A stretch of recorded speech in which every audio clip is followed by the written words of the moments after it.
ஒரு விஷயத்தை நம்ம ஆரம்பிக்காமல் இருக்கிறதுக்கு காரணமே அதோட ரிசல்ட் எப்படி வரும் அப்படிங்கிற ஒரு கவலை தான். வெளிச்சமாக இருக்கிற ஒரு இடத்த அடையிறதுக்கு போகிற பாதை இருட்டாக இருக்குன்னு நினச்சி அடுத்த ஸ்டெப் எடுத்து வைக்காமையே இருந்தோம் அப்படின்னா அந்த வெளிச்சத்தை அடையவே முடியாது. அதனால் ரிசல்ட்டை பற்றி கவலைப்படாமல் அடுத்தடுத்த ஸ்டெப் எடுத்து வச்சு நம்ம போயிட்டே இருந்தோம்னா ரிசல்ட் தானாக வந்துடுங்க. இப்போ இருக்கிற சோஷியல் மீடியா லைஃப் ஸ்டைலில் நம்ம உடம்பையும் மனசையும் ஃபிட்டாக வச்சுக்கிறதுக்கு நம்ம சில ஹேபிட்ஸை நம்ம ரொட்டீனில் சேர்த்தே ஆகணும்.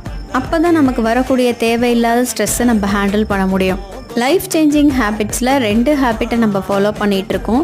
7 days சேலஞ்சில் இது 3rd டே. இந்த சேலஞ்சில் நீங்களும் பார்ட்டிசிபேட் பண்ணுங்கள். எப்போவுமே நமக்கு ஸ்டார்டிங் ட்ரபிள் தாங்க இருக்கும். ஸ்டார்ட் பண்ணிட்டோம் அப்படின்னா யாராலையுமே நம்மளை ஸ்டாப் பண்ண முடியாது. என் கூட சேர்ந்து நீங்களும் ஸ்டார்ட் பண்ணுங்கள், உங்களை யாராலையும் ஸ்டாப் பண்ண முடியாது. என்ன ஹேபிட்ஸ்னு தெரியாதவங்களுக்கு திரும்பவும் சொல்கிறேன். ஒரு நல்ல ட்ரெஸ் வியர் பண்ணிவிட்டு 10 minutes வாக்கிங் போகிறது. உங்களுடைய செல்ஃப் க்ரோத்துக்கு நம்ம பேஜை ஃபாலோ பண்ணிக்கோங்க.